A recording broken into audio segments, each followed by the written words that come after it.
Informação, debate, música. Está no ar. Censura Livre. Censura Livre. Boa noite. Hoje é dia 31 de agosto de 2013, sábado, são 18 horas e 7 minutos, está no ar o Censura Livre, sempre aos sábados no ar pela Rádio Aliança FM 98,7. Hoje sou eu que estou apresentando, Rodrigo Barnechea, o nosso apresentador oficial Dirley Santos está retido, ainda não chegou, mas daqui a pouco ele está aí. Estamos recebendo aqui com a gente, para dar nossa boa noite, nosso querido amigo Carlos Serrano Ferreira, pesquisador. Boa noite, Carlos. Boa noite, Rodrigo. Boa noite, público. E como nosso convidado, Carlos Eduardo Martins, professor da FRJ, pesquisador do LEHC, Laboratório de Estudos em Hegemonia e Contra-Hegemonia. Boa noite aos ouvintes. Então, como tema da semana, principal, novos presidentes do Paraguai e da Venezuela, qual o significado para a América Latina? Nesse ano ocorreu a posse de 2 presidentes novos na América do Sul, na Venezuela e no Paraguai. A posse de Nicolás Maduro, substituindo o líder nacional e popular Hugo Chávez, falecido em março desse ano, representa um novo momento num país que vive uma transformação sem precedentes desde 99. Quais os desafios que a Venezuela enfrenta? Quais os caminhos que pode seguir? Por sua vez, a eleição do empresário Horácio Carlos no Paraguai traz outros desafios. Chegou aí a nossa Dirley. Então, a gente vai discutir hoje, basicamente, o que as eleições do presidente do Paraguai e do presidente da Venezuela, além como da futura eleição presidencial no Chile, ou a crise diplomática entre Brasil e Bolívia, o que esses elementos trazem de novo para a integração nacional e interpaíses na América do Sul e na América Latina como um todo. Além disso, como enquete da semana, temos a seguinte pergunta que os internautas podem participar. Em votação, deputados federais negam cassação no mandato de Natan Donadon, condenado por desvio de verbas e formação de quadrilha. Você acha isso uma desmoralização do Congresso Nacional? O internauta ou ouvinte pode participar do nosso programa pelos sites www.radioaliançafm.com.br ou www.radioaliançafm.org, pelo e-mail programacensuralivre1@gmail.com ou ainda pelos telefones 2724-2263 e 2604-1553. Além disso, pode participar pelo nosso Facebook, Censura Livre Livre. É só procurar ali na barrinha de busca que vocês encontram o nosso perfil. O programa Censura Livre é produzido por Antônio Figueiredo, Deise Alvarenga, Dirley Santos, Rodrigo Noel, Max Laureano, Eduardo Araújo, por eu, Rodrigo Barnechea, e tem o conteúdo jornalístico da Agência de Notícias Alternativas, a Nota. Bom, então, vamos para a nossa primeira parte, o Notícias da Semana?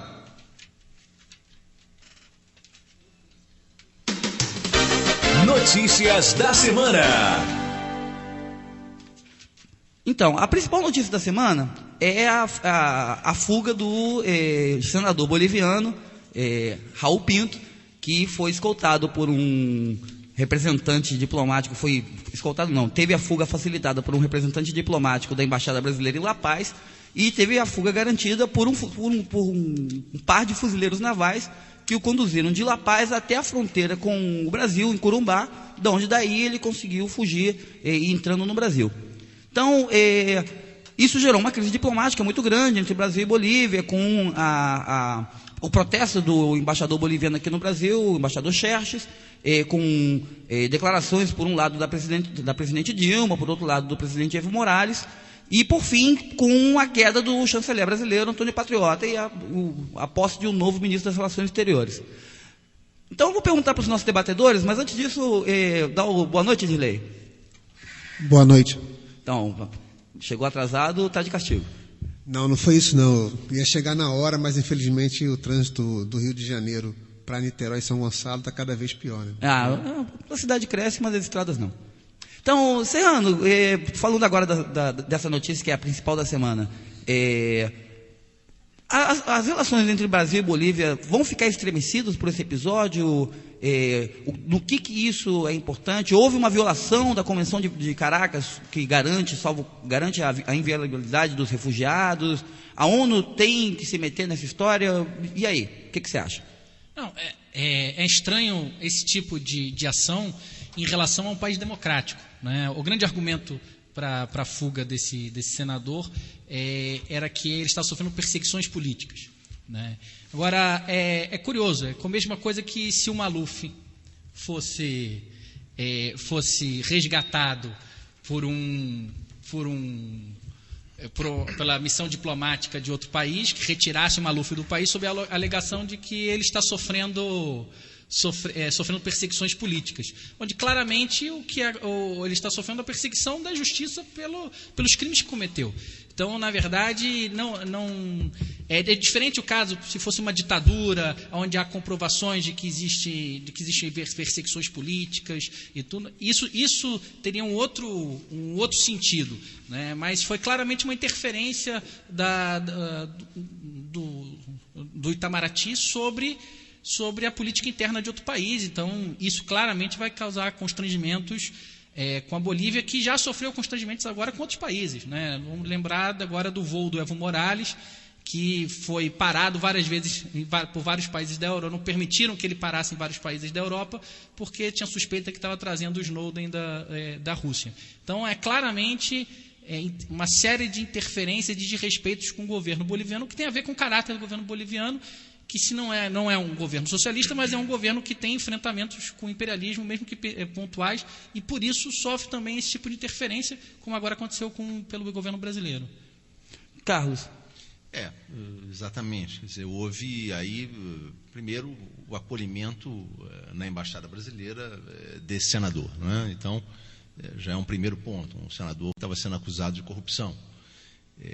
Então, há esse acolhimento e depois essa fuga do território boliviano, aparentemente por iniciativa de um diplomata brasileiro. O resultado é a queda do Patriota, mas uma queda que não é uma queda, digamos assim, abrupta, né? O Patriota está trocando, na verdade, o cargo com, enfim, um representante brasileiro na ONU, e vai atuar, enfim, na ONU, representando os interesses brasileiros. Ou seja, ele caiu para cima, né? Pois é, né? Representar os interesses brasileiros nos Estados Unidos, etc. Então, não é exatamente uma queda drástica do Patriota. E esse diplomata que tomou essa iniciativa segue impune. Quer dizer, não há nenhuma medida contra esse diplomata. Enfim, a atuação que foi feita mereceu uma crítica da Presidente da República, mas não houve nenhuma medida de confrontação mais significativa. É claro, o governo boliviano se posicionou contra, mas ao mesmo tempo também tenta botar panos quentes, porque não interessa ao governo boliviano um confronto drástico com o governo brasileiro. Mas, de fato, fica essa rusga e a demonstração de que a política externa brasileira, embora ela, em muitos aspectos, seja progressista, ela é extremamente vulnerável a uma série de condutas que conspiram contra as referências progressistas mais substantivas. Então, é uma política que é questionada por diversos segmentos que se colocam contra a hierarquia do Estado e que não recebem do governo brasileiro a punição merecida. E, Dirley, saiu essa quinta-feira um artigo do Ricardo Noblar, né, que é blogueiro e publica sempre no Globo, exatamente questionando a negociação do governo brasileiro, porque essa história do senador já vinha se arrastando há algum tempo, né? Ele está refugiado na embaixada, estava refugiado na embaixada brasileira, já havia mais de uma centena de dias, para um pouco mais de um ano, e havia uma negociação que se arrastava entre as diplomacias brasileira e boliviana para ver o que fazia com ele. A Convenção de Caracas estabelece que se alguém pede refúgio na sua embaixada, o país do qual a pessoa é cidadã e que ele teve que fugir, vamos assim dizer, tem o dever de fornecer um salvo-conduto. Ou seja, o cara está lá, pediu refúgio na embaixada, o boliviano está lá na embaixada brasileira, o governo boliviano tem que dar o salvo-conduto para que ele saia da embaixada, que é território brasileiro, e vá para o Brasil. Se ele não conseguir salvo-conduto, acontece o que aconteceu, o rapaz fugiu. Entretanto, uma declaração do funcionário da embaixada lá, que tomava conta, dizia que o senador Pinto estava muito deprimido e cometeu suicídio, e que ele estava se sentindo como um carcereiro do doicode. A presidente Dilma ficou indignada com essa história. Então, qual é a verdade por trás disso? Bem, eu acho que a gente ainda vai demorar um pouco a saber a verdade por trás do que aconteceu. Mas algumas coisas acho que saltam aos olhos. Primeiro, como você colocou, já há bastante tempo esse senador estava, digamos, refugiado na Embaixada Brasileira em litígio com o governo boliviano. Bem, eu desconheci esse fato, acho que a diplomacia brasileira tratou isso como quase uma questão top secret, né? Em nenhum momento isso foi elevado à condição de uma discussão política. Talvez não seja importante o suficiente para virar notícia, né? Então, mas assim, não tenha as condições necessárias, inclusive, para se tomar uma decisão política sobre isso. Como foi colocado, há denúncias de corrupção, há toda uma situação penal pesando em relação à questão desse senador boliviano. Ele acusava o governo boliviano altos funcionários do governo boliviano estarem envolvidos com narcotráfico. Por sua vez, o governo boliviano o acusava de 21 processos de corrupção, um já condenado a 1 ano e outros 20 processos ainda em andamento. Sim, então, mas que eu justamente coloco que, independente dos tipos de acusação, para se tomar uma decisão em relação à concessão do asilo para esse senador, não só os partidos, os próprios setores do governo, mas até o parlamento brasileiro deveria ter sido, no mínimo, informado, consultado e elevado a uma discussão política pública sobre isso, para que a sociedade brasileira, o povo brasileiro, minimamente tivesse conhecimento do que estava acontecendo no nosso território, na capital boliviana. Então, acho que esse é o primeiro fato de como a diplomacia ainda é tratada de forma secreta, de forma nos bastidores, como uma coisa a ser controlada somente por alguns iluminados e indicados pelos governos. O segundo ponto tem a ver com uma coisa que o Carlos Serrano levantou, que eu acho que é uma correlação que podemos fazer com a situação do Snowden, né? E até mesmo do Assange. Como é que o governo brasileiro se posicionou, mesmo, digamos assim, tomando uma bola nas costas nessa situação, mas se posicionou no caso do Assange anteriormente, depois no caso do Snowden, e não teve uma posição, digamos assim, política progressista, né, em buscar intermediar ou mesmo em oferecer o asilo, já que a situação do Assange e a situação do Snowden claramente é uma questão de perseguição política, né, movida pelo governo norte-americano e pelos seus aliados. E terceiro agora, a forma, digamos assim, na linguagem diplomática deselegante, mas de forma, podemos aqui dizer, sacana, que não só os funcionários da embaixada que articularam essa fuga, mas também um dos representantes acho que, se não me engano, do PSDB no Congresso Nacional, tratou de forma... o senador Álvaro Dias. De forma, assim, de respeitosa mesmo o próprio governo, a própria situação aí da comparação com o DOI-CODE, né? Como se fosse uma coisa que eles fizessem, não devessem dar satisfação, entendeu? Fizemos mesmo e é isso aí, né? Quando o patriota é afastado e, na verdade, rebaixado para cima em relação à ONU, demonstra que tem muita coisa por trás disso, né? Não é uma situação simplesmente alguns funcionários tomaram a iniciativa e resolveram fazer por conta própria. Houve uma articulação política que envolve um ataque, provavelmente, né, tentativa de atingir o governo Dilma, mas também uma incapacidade do governo Dilma em ter uma posição política mais progressista em relação à questão da diplomacia brasileira. Dirley, eu queria pegar o gancho do que você falou, só para fechar nessa discussão. Esse paralelo é importante entre a postura que o governo brasileiro teve em relação a esse dito perseguido político pelo governo boliviano e que teve, por exemplo, em relação ao Snowden, que é claramente e mundialmente conhecido como perseguido pelo Centro de Imperialismo Mundial, que é os Estados Unidos. Isso revela muito da política externa brasileira, que é uma política externa subserviente em relação às principais potências imperialistas, aos Estados Unidos. Veja-se isso com a atuação criminosa que o Brasil tem no Haiti, né? E é uma posição subimperialista para a América do Sul. Tem uma postura de intervenção sobre a política externa desses outros países, de boicote aos processos de integração na América do Sul, com vistas à manutenção do controle desse processo pelos interesses brasileiros. Então, essa comparação é importante porque ela mostra essa dubiedade do governo brasileiro, que é subserviente ao imperialismo mundial e é subimperialista aqui na América do Sul sobre os países vizinhos. Isso já é uma dinâmica bastante antiga, desde o século XIX que isso acontecia. Tem um ponto importante também, que é quando o presidente Evo Morales foi sequestrado, e o seu avião não teve autorização para, enfim, seguir o voo rumo à Bolívia, os presidentes dos países da Unasul se reuniram para fazer uma carta de protesto em relação a essa situação. A presidenta Dilma não foi à reunião. A presidenta Dilma mandou representante. Quer dizer, então, isso revela o tipo de prioridade, de fato, que o país está dando a certos enfrentamentos com o imperialismo. Bom, obrigado aos debatedores. Vamos passar agora aqui para a segunda notícia. Agora, rapidinho, gente. A outra notícia foi um fato de ontem, está na imprensa hoje, foi a paralisação do dia 30. Ontem tivemos o Dia Nacional de Lutas e Paralisações, convocado pelas principais centrais sindicais, CSP com Lutas, Intersindical, CUT, CTB, UGT e daí por diante, além de entidades do movimento popular, do movimento estudantil.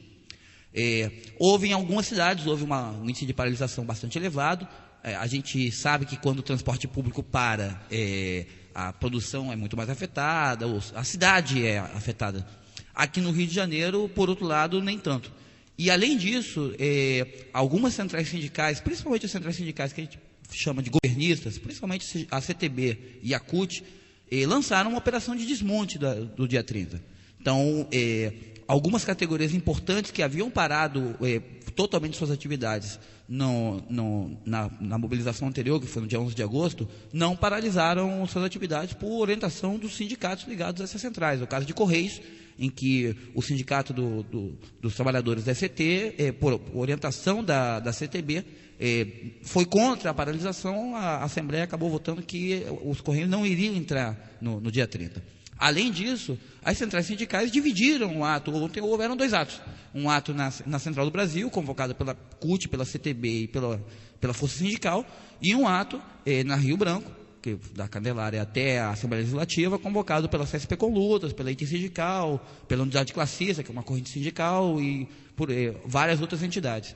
Então, 2 perguntas que ficam no ar. A primeira por que a Operação Desmonte?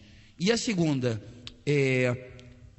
qual foi o sucesso desse dia de paralisação, considerando-se esse novo contexto político que vivemos, que, por um lado, ainda está marcado pelas manifestações de junho passado, mas que, por outro lado, já num contexto já de um pouco mais de retorno à normalidade, vamos dizer assim? Bem, eu acho que o que foi anormal, na verdade, foi o dia 11 de julho. Né? Foi o que foi realmente anormal das manifestações.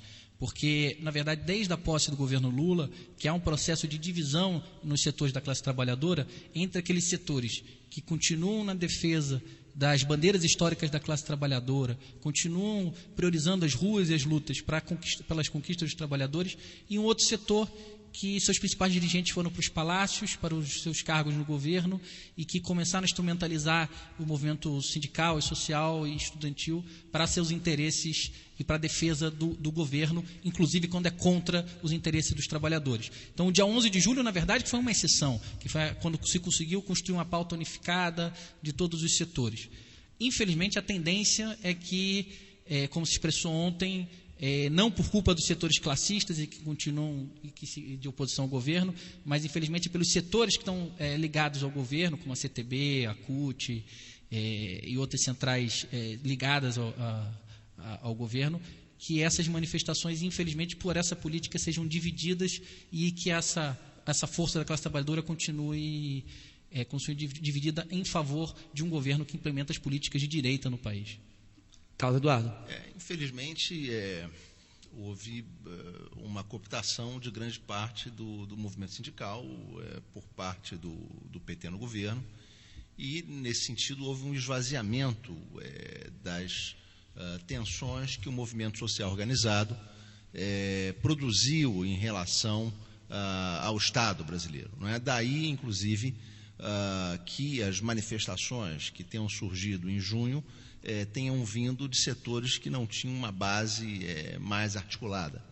Então, acho que, de alguma forma, não é? Junho mostra que esse caminho da cooptação é um caminho que vai levar a uma esterilização muito profunda dos movimentos sociais organizados e a necessidade deles buscarem, enfim, um nível de enfrentamento maior. Não é? Mas, como colocou o Carlos Serrano, ainda estamos muito abaixo, enfim, do tipo de organização e confrontação que é necessário para que as demandas sociais sejam colocadas, enfim, plenamente à luz do dia na sociedade brasileira. Tá, obrigado. Então, agora vamos tocar o programa, né? Só para avisar o pessoal, no programa de hoje a gente ainda tem, além do tema principal, que é sobre a posse dos presidentes do Paraguai e da Venezuela e como isso afeta o Mercosul, o Unasul, a gente ainda tem o quadro Por Dentro da Música, que sou eu que apresento. Aí, quando eu apresento o programa, eu não sou o professor Rodrigo, eu sou DJ Chile. O tema de hoje é Rock Progressivo no Brasil, segunda parte, os anos 80, 90 e 2000. Além disso, a gente ainda vai ter uma surpresinha no final, né, Dilei? Vai, nós estamos entrando esse mês agora, estamos acabando agosto hoje, mas estamos entrando no mês de setembro, e o debate aqui com o Carlos Eduardo e o Carlos Serrano, digamos assim, abre uma temporada latino-americana, né? Ah, muito bom. Então, além disso, a gente ainda vai botar um temperinho no tema principal de hoje, isso depois no próximo bloco, e então agora a gente fica no nosso apoio cultural.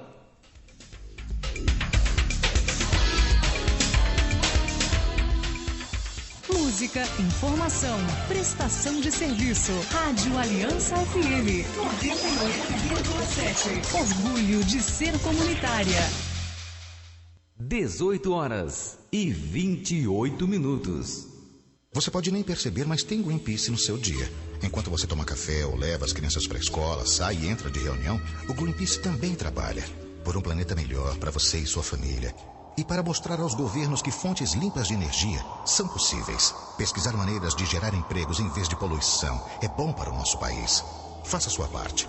Acesse greenpeace.org.br e conheça nosso trabalho. Greenpeace, de olho no planeta. O Greenpeace não aceita doações de empresas ou de governos, mas você pode colaborar. Amigo associado, a Rádio Aliança precisa de você. Venha fazer parte da nossa família, tornando-se colaborador desta obra. Nós não temos propaganda comercial e a sua ajuda é fundamental para a manutenção de nossa rádio. E não esqueça, todo segundo domingo de cada mês, após as missas na paróquia Nossa Senhora da Conceição, do Porto Novo, e na Capela São Domingos, no Porto da Pedra, tem a nossa campanha de arrecadação. Não perca tempo, faça ainda hoje a sua ficha de inscrição. Nossos telefones são 2724-2263, 2604-1553. Essa rádio precisa de você. E agora, uma dica para a sua saúde. Muita gente pensa que o sal de cozinha não estraga. Grande engano. O sal que você usa nos alimentos deve ser guardado em lugar fresco, arejado, longe do fogão e bem tampado. Não use colher molhada para pegar o sal. Nunca guarde o sal na geladeira. Da qualidade do sal também depende a saúde da sua família. Saúde. É melhor prevenir do que remediar. Uma campanha Unicef e Ministério da Saúde. Informe publicitário. Criação do Plano de Cargos, Carreiras e Salários PCCS foi uma importante vitória para os servidores públicos de São Gonçalo. Novos desafios, como a fixação da database para março, alteração do estatuto, aprimoramento do PCCS e a definição de um piso salarial digno para os servidores, estão entre as metas do Sindicato dos Servidores Públicos Efetivos de São Gonçalo para este ano. Também defendemos a convocação dos concursados e a realização imediata do concurso público para melhorar melhorar o atendimento da Prefeitura. Para que o seu sindicato tenha condições de continuar esta luta e ampliar os benefícios aos associados, é preciso que você, que ainda não é filiado ao Sindispef SG, junte-se a nós. O Sindispef SG oferece assistência médica através do Plano Amigo e odontológica, inclusive para dependentes, assistência jurídica, entre outros benefícios oferecidos pelo Clube de Assistência dos Servidores Públicos e pelo SESC. Filie-se já ao Sindispef SG. Informações pelo telefone 3706-6511, através do e-mail contato@sindispef.com.br ou em nossa sede, que funciona na rua Simeão Custódio 41, Centro, em frente ao Conselho Tutelar. Conheça o site do sindicato, www.sindispef.com.br. A presidente do Sindispef SG, Rosângela Coelho, agradece aos servidores pela sua reeleição para o Conselho Administrativo do Instituto de Previdência e Assistência do Município, IPASG. Esta é a ZYM 907, Rádio Difusora Aliança FM 98,7, São Gonçalo, Rio de Janeiro.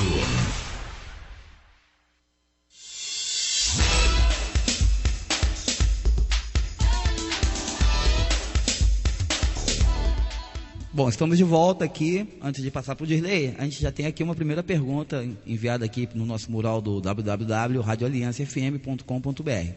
Luiz Amaral manda a seguinte mensagem: boa noite. Sobre a enquete, acho que a presidente Dilma demonstrou que não tem nenhum controle sobre seus comandados. Além disso, ela só agiu pela pressão dos setores da direita brasileira. Queria ainda parabenizar os debatedores e a produção do programa. Dirley. Entendi que, na verdade, o Luiz está comentando a situação do senador boliviano. Aparentemente a postura do governo. Que a nossa enquete, lembrando, é sobre a votação no Congresso Nacional dessa semana, onde os deputados federais não conseguiram, na verdade, acabaram negando a cassação do deputado presidiário, né, Nathan Donadon. Vamos entrar no nosso tema principal de hoje. Novos presidentes no Paraguai e na Venezuela. Qual o significado para a América Latina? Nesse ano ocorreu a posse de 2 novos presidentes na América do Sul, na Venezuela e no Paraguai.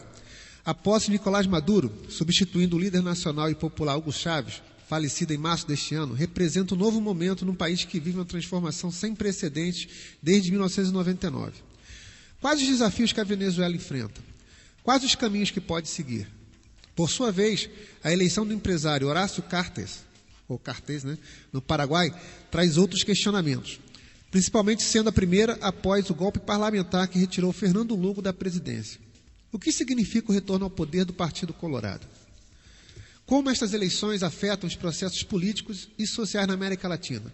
Como elas afetam o Mercosul e o Brasil? Carlos Eduardo, você tem a nos relatar, nos contar sobre essa situação latino-americana focada na situação do Paraguai e da Venezuela. Pois mudanças aí, não é?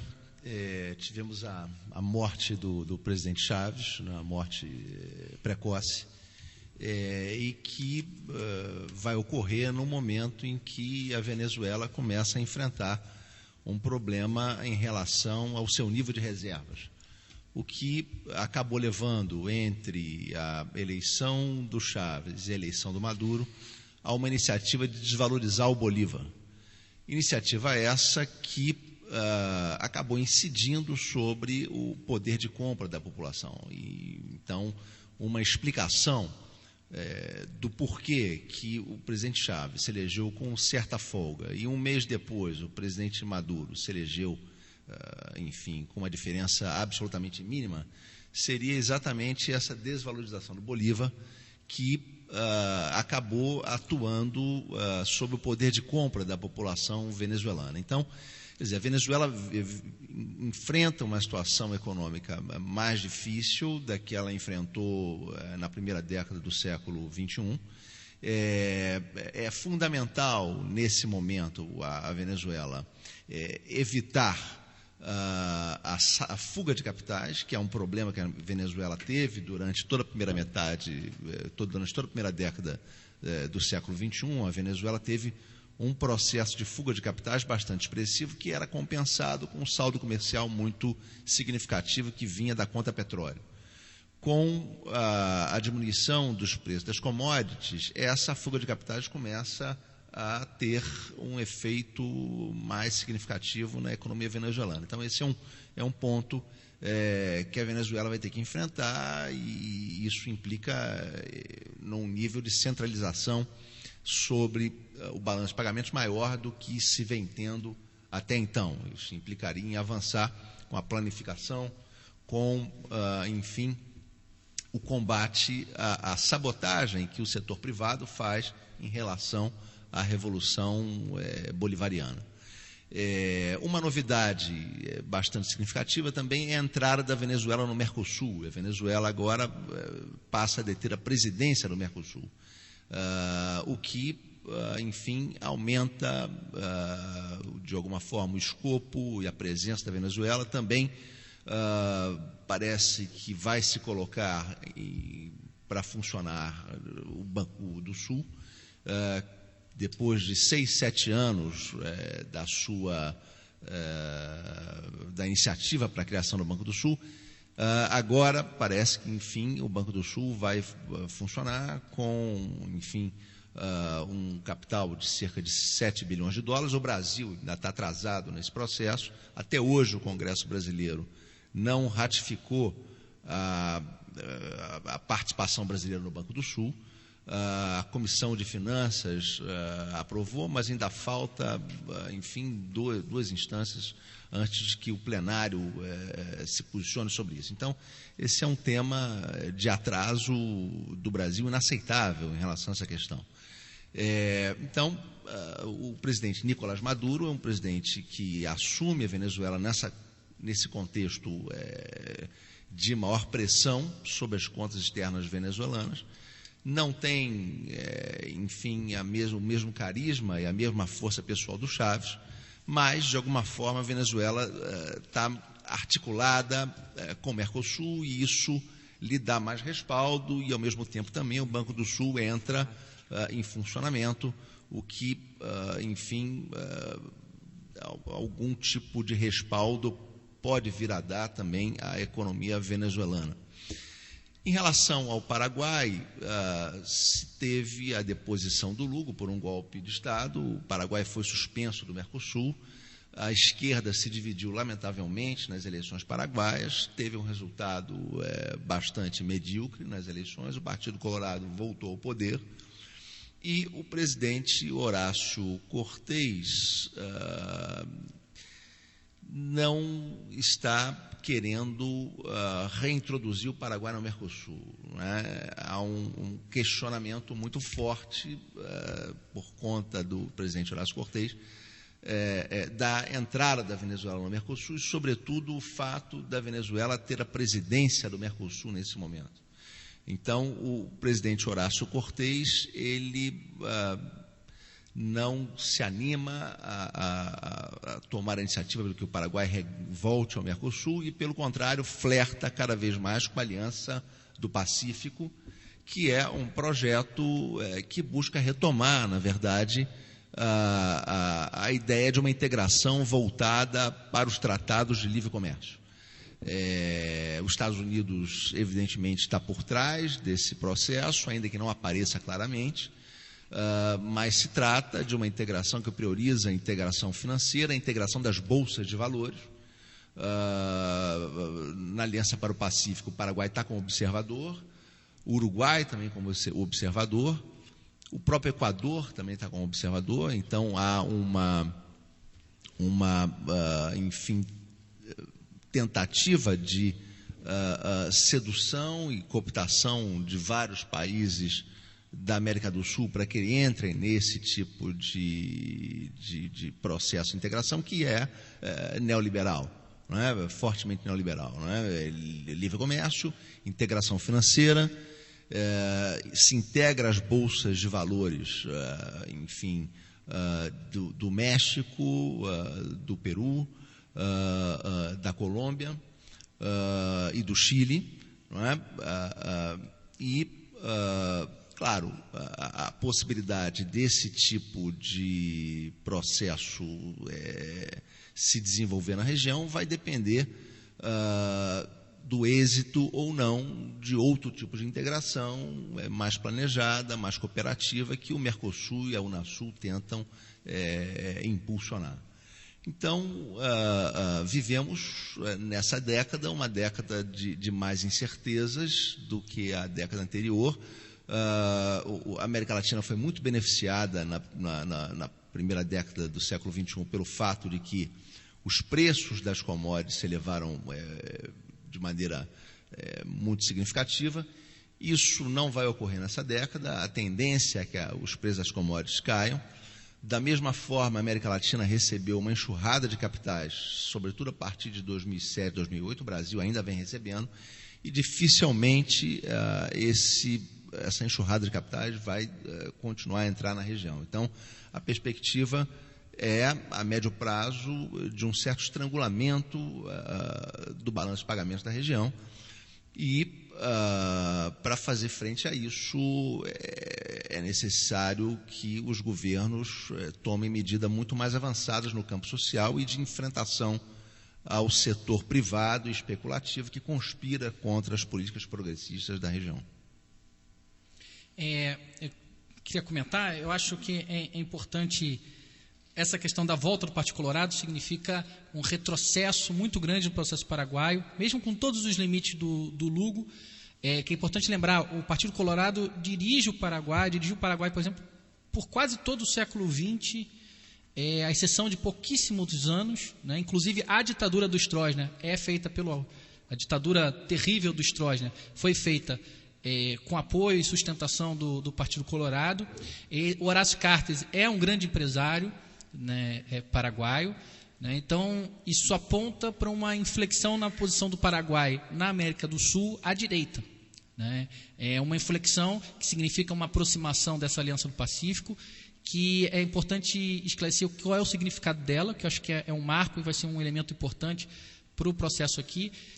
Alguns anos atrás, o governo do Bush começou uma iniciativa pelos Estados Unidos de construir a ALCA, Área de Livre Comércio das Américas, que seria uma integração mercadológica, uma abertura dos mercados aos produtos americanos, seria uma recolonização da América, uma recolonização quase total da América Latina pelos Estados Unidos. Ele não conseguiu, graças à resistência da população. Aqui no Brasil, em 2003, nós tivemos um plebiscito, conseguiu mais de 10 milhões de votos, né, contra a ALCA, e ele agora vai com uma nova política, vem construindo o que são tratados bilaterais entre os Estados Unidos e os países da região, e agora essa Aliança do Pacífico é uma tentativa de ir organizando um grupo que vai viabilizar uma espécie de ALCA sem o custo político, que é uma implementação de um tratado de uma única vez, né?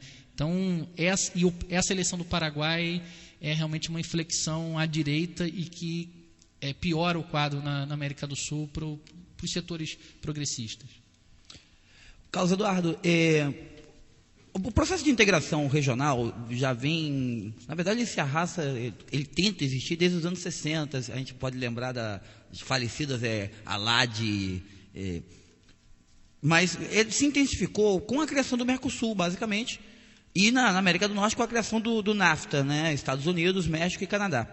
E, por outro lado, a criação desses blocos que vêm dos anos 80 e dos 90, isso vem, no caso da Europa, desde a Comunidade Econômica Europeia e antes disso, mas se intensificou nos anos 90 com a formação da União Europeia, o Tratado de Copenhague, se não me engano, né? Maastricht, isso. E lá se avançou, porque a União Europeia não é apenas uma zona comercial. A União Europeia, ela tem um parlamento comum, ela tem uma legislação comum, ela tem uma moeda comum, apesar de que existem desequilíbrios regionais muito grandes. Então, a Europa é um dos lugares onde faz sentido o índice Big Mac, quanto custa o sanduíche em determinados lugares, inclusive por conta da mesma moeda. Então, existem países mais caros e mais baratos, apesar da moeda econômica, da moeda ser a mesma e das políticas econômicas serem minimamente orientadas pelo Banco Central Europeu. Então, à luz disso, primeira pergunta, por que o Mercosul não avançou nisso? O Mercosul tinha esse planejamento de, no primeiro momento, ser uma zona econômica, mas avançar em termos de uma integração política efetiva, como na União Europeia. Então, por que isso não aconteceu na América do Sul? Em segundo, Esses novos atores que entraram no Mercosul mais recentemente, Equador, Chile, Venezuela, eles têm diferentes políticas em relação ao Mercosul. A política da Venezuela, por exemplo, é participativa do Mercosul, enquanto do Chile o Mercosul é mais um parceiro. Então, qual é a mediação que esses países têm? Por que o Mercosul travou nesse ponto? Eu acho que o Mercosul agora pode dar um salto com a entrada da Venezuela. Quer dizer, quem entra realmente como membro pleno do Mercosul é a Venezuela. Quer dizer, outros países podem fazer parcerias e se propor mais adiante a se integrarem ao Mercosul e tal, ou participam como observadores, mas como membro pleno, efetivamente, quem entrou é a Venezuela. E a verdade é que foi a Venezuela que retirou a integração da agenda comercialista, que o Mercosul, até então, era um tratado comercial entre os países da região, que buscava, na verdade, criar uma união aduaneira que protegesse os países da região contra a competição estrangeira. Nesse sentido, faria uma espécie de um mercado regional com um certo nível de proteção e, ao mesmo tempo, o Mercosul, no plano internacional, ele tinha um sistema que era o de que qualquer acordo que um dos seus países fizesse teria que ser um acordo aprovado por todos os demais. Então, era o modelo 4+1. Isso acabou dando uma certa unidade política ao Mercosul. Mas o Mercosul, mesmo, ele não avançou em propostas de integração mais ousadas. A experiência europeia ela tem que ser tomada com cuidado, porque a experiência europeia, embora tivesse esse nível de planejamento, um parlamento, um banco central, a verdade é que, na prática, ela acabou funcionando muito mais de uma forma neoliberal do que através de um planejamento que pudesse produzir harmonias, diminuição das desigualdades. A verdade é que o euro acabou sendo uma moeda que elevou o nível de competição entre as economias europeias, que têm níveis de produtividade bastante diferentes, e algumas, inclusive as que tinham um nível de produtividade por conta de ter tecnologia maior, etc., apelaram a formas escuras de competitividade, como é o caso da Alemanha. Na verdade, a Alemanha acabou destruindo grande parte de outras economias europeias porque apostou no baixo salário da força de trabalho, sobretudo em função da incorporação dos trabalhadores da Alemanha socialista, que se integrava, então... Além das áreas mais pobres da Europa, gregos, portugueses. Exato. Então, se nós formos olhar, por exemplo, os salários dos europeus, os salários que menos crescem, inclusive decrescem, são salários alemães. E, na verdade, a base do avanço de produtividade da economia alemã sobre as outras economias europeias está centrada nisso, está centrada na superexploração do trabalho. E não houve nenhum mecanismo de ação estatal que fosse capaz de neutralizar isso. Não houve nenhum mecanismo. Os fundos compensatórios eram muito insuficientes. O resultado, então, é que determinados países perderam a sua soberania para fazer frente a esse tipo de iniciativa, porque não tinham mais moeda, não tinham como desvalorizar a sua moeda para enfrentar esse tipo de situação, e os desequilíbrios acabaram sendo cobertos por quem? Acabaram sendo cobertos pelo capital especulativo privado, levando a um brutal aumento da dívida pública e a situação de colapso financeiro de diversas economias europeias. Então, no caso da América Latina, nós não podemos seguir esse exemplo, por exemplo. Nós temos que buscar avançar, claro. Aqui falta o Banco do Sul avançar muito mais. Um dos limites, por exemplo, para avançar o Banco do Sul é que o Brasil não aposta efetivamente num Banco do Sul importante, porque a burguesia brasileira prefere integrar-se à América Latina via BNDES. A burguesia brasileira não quer um banco sul-americano onde ela divida a sua soberania com outros países. Então, o Brasil aporta um volume de recursos ao Banco do Sul que, proporcionalmente ao seu PIB, é muito inferior ao que outros países aportarão, como o Equador, como a Bolívia, etc. Então, o Brasil, enquanto o Equador aporta 2% do PIB, o Brasil vai aportar algo em torno de menos de 0,5% do PIB para a formação de um fundo que, enfim, capitalize o Banco do Sul. Então, e veja que até hoje o nosso Congresso não aprovou a entrada brasileira no Banco do Sul. Ela ainda é uma tese, ela não é uma realidade concreta. Então, tudo isso, enfim, dificulta um processo de integração mais profundo. Quer dizer, as nossas elites, elas são muito preconceituadas contra os nossos vizinhos e, sobretudo, contra qualquer forma de articulação onde o Brasil, de alguma forma, fortaleça os seus vizinhos. Então, como é que se vê a ameaça à nossa soberania nacional? A ameaça à nossa soberania nacional não se vê a partir dos Estados Unidos, não se vê a partir da Espanha. A ameaça à nossa soberania nacional se vê a partir do quê? A partir da renegociação do Tratado de Assunção entre o Brasil e o Paraguai, que permita efetivamente os paraguaios obterem um preço melhor pela sua energia. Itaipu, né? Perdão, exato, de Itaipu. Em relação à Bolívia, também a revisão do preço do gás é vista como uma ameaça à nossa soberania nacional.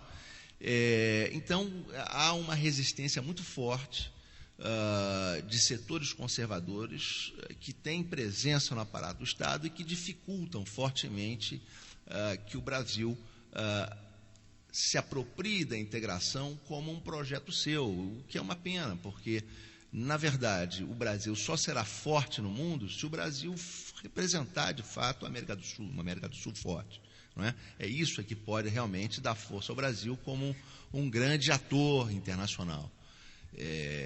Um ator, por exemplo, que possa, diante dos BRICS, diante de uma China, diante da Rússia, falar mais grosso do que ele falaria se representar apenas a si próprio. Então, é uma lástima que o nosso processo de integração não avance na velocidade que ele tem que avançar. Carlos, voltando um pouco, chamando atenção para a questão da Venezuela, diretamente, um grande desafio que a Venezuela sempre tem é o seu vizinho, a Colômbia, né? Que desde a posse do Chávez são duas dinâmicas completamente diferentes, né? A Venezuela de enfrentamento com os Estados Unidos e a Colômbia de alinhamento completo e representante direto, inclusive com bases militares dos Estados Unidos na região. A eleição do Maduro, né, a saída de cena do Chávez, a eleição do Maduro e a conjuntura que a Colômbia vive essa semana, inclusive, com tropas na capital, militarização da capital e tudo. O que representa a mudança de governo agora, a passagem para o Maduro, nessa relação difícil, extremamente complicada com a Colômbia? Acho que não vai alterar significativamente, a eleição do Maduro não vai alterar significativamente a relação com a Colômbia. Eu acho que a tendência é, isso sim, a Colômbia perder força na sua confrontação com a Venezuela em função também dos seus problemas internos. Eu acho que nós estamos numa conjuntura onde a crise vai se desenvolver, a crise econômica, ela vai ameaçar cada vez mais a América Latina e é muito importante que, enfim, os governos locais tenham força para enfrentar essa crise. Então, eu creio que, por exemplo, em relação à primeira década do século XXI, nós tínhamos uma Venezuela forte, uma Colômbia forte também dentro da sua perspectiva, mas agora eu acho que os problemas internos dos dois estados tendem a assumir uma presença bastante importante e, nesse sentido, a capacidade de confrontação de um com o outro vai se reduzir. Achei até bom se pudesse esclarecer, porque eu comentei aqui da questão da Colômbia, mas isso quase não saiu na imprensa brasileira e era importante falar um pouco sobre isso, esclarecer o que está acontecendo na Colômbia essa semana.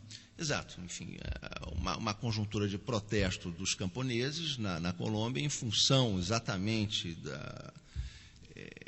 das políticas de livre comércio que têm sido impulsionadas pelo governo colombiano, tem colocado a economia camponesa em uma crise brutal e a população urbana aceitou e tem acatado as mobilizações camponesas, de forma que não se tratam apenas de mobilizações camponesas, mas mobilizações que vão tomando corpo na sociedade colombiana e que vão criando, de fato, uma mobilização de massas contra exatamente aquilo que caracterizou essencialmente o Estado colombiano nos últimos anos, que é assumir uma política de alinhamento aos Estados Unidos e uma política de caráter neoliberal. Então, acho que o Estado colombiano vai estar fraturado internamente. Não é? A oposição que se tinha antes entre um Estado que tinha maioria e que conseguia, de alguma forma, escantear a Farc, quer dizer, essa hegemonia interna ela está sendo fraturada. E, claro, a presença das Farc, que não desapareceram no território colombiano, é um fator que adiciona tensão à conjuntura interna. Quer dizer, um contexto onde os camponeses estão se colocando contra a orientação neoliberal, onde a população urbana também se coloca, em grande parte, contra essa orientação, onde o governo colombiano diz que vai mobilizar 50 mil militares para enfrentar os protestos na rua. Quer dizer, é uma situação que reposiciona completamente as tensões também entre Farc e o governo colombiano, inclusive porque o governo colombiano está acusando a população colombiana que está protestando de ser adepta das Farc, o que, na verdade, acaba recolocando simbolicamente as Farc na conjuntura política colombiana dentro de um contexto mais simpático, porque se as pessoas são acusadas de serem parte das Farc pelaquilo que elas estão fazendo, elas vão acabar olhando as Farc de uma maneira mais simpática do que elas estavam olhando antes, quando, enfim, o governo colombiano conseguia hegemonia absoluta na sociedade, enfim, colombiana. Disley? Temos um comentário, né, Rodrigo? Temos um comentário, mas é sobre a enquete. A enquete dessa semana, que é sobre o deputado federal Natan Donadon. Em votação, deputados federais negam cassação do mandato de Natan Donadon, condenado por desvio de verbas e formação de quadrilha. Se você acha isso uma desmoralização do Congresso Nacional. Aí a Kézia Rodrigues Frazão mandou um comentário para a gente pelo Facebook. Diz que essa vergonha, essa desmoralização não é só para o Congresso, é uma vergonha nacional para quem tem vergonha. Então, em um minutinho, Serrano, foi falta de vergonha do Congresso ou... Não vou lembrar da história dos 300 pilantras, porque depois do mensalão... Picaretas, né? Porque depois do mensalão, quem falou a frase perdeu um pouco a moral. Mas a maré de junho passou? Me parece que essa pergunta tem um problema, porque mais desmoralização é impossível o Congresso. Né? Ele já está completamente desmoralizado, né? Mostra que as ruas não têm eco, né? Que o Congresso representa um setor dominante e que não tem nenhuma preocupação com a população, que não tem preocupação, inclusive, com a sua aparência em relação nem formalmente, nem para parecer que é alguma coisa boa. E depois que houve o refluxo das mobilizações, a preocupação deles voltou a ser a mesma com a população, nenhuma. Né? E essa absolvição é só a prova desse escárnio em relação à população que o Congresso brasileiro tem e é escandaloso. Então, essa é a nossa enquete. Participe, seu comentário e sua postagem, tanto nas nossas páginas da Rádio Aliança, quanto no perfil nosso no Facebook, vão ser lidos aqui. Afonso, podemos ir para nosso segundo intervalo, né? Depois voltamos com o nosso terceiro bloco.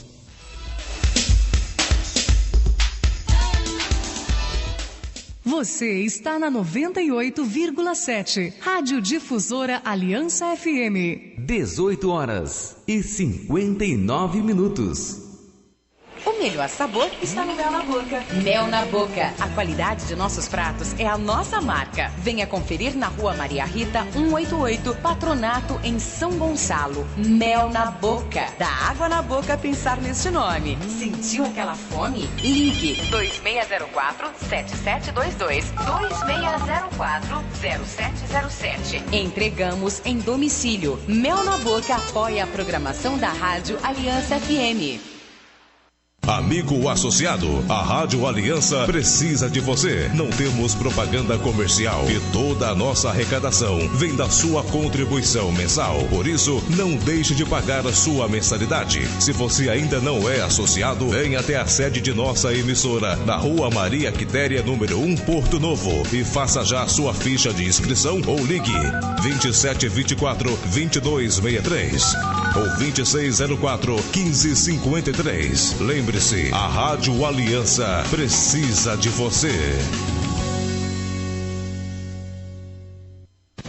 O mundo inteiro ouve e vê a Rádio Aliança FM através do nosso site www.radioaliançafm.com.br. Não perca tempo, acesse, mande sua mensagem e participe com a gente. Simplesmente a melhor. Aliança FM.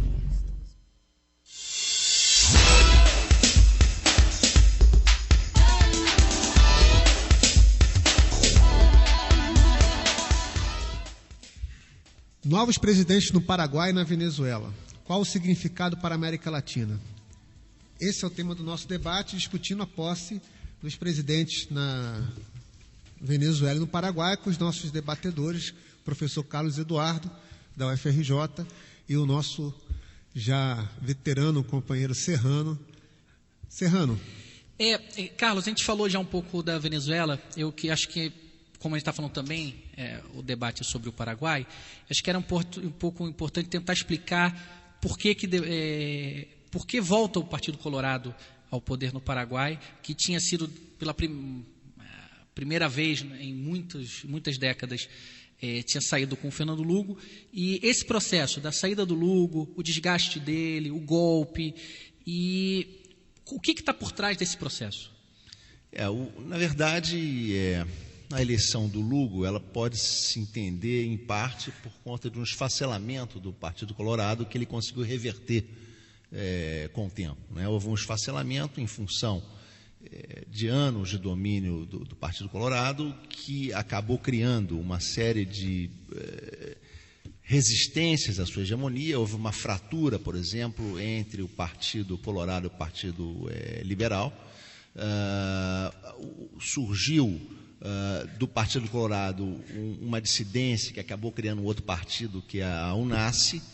Então, em função dessas fraturas, acabou se criando espaço para uma candidatura que era a candidatura do Lugo, né, que reunia o apoio, enfim, de vários segmentos e um apoio também da esquerda paraguaia. Então, a candidatura do Lugo vai surgir como uma candidatura apoiada, em parte, nesses segmentos conservadores que romperam com a hegemonia do Partido Colorado.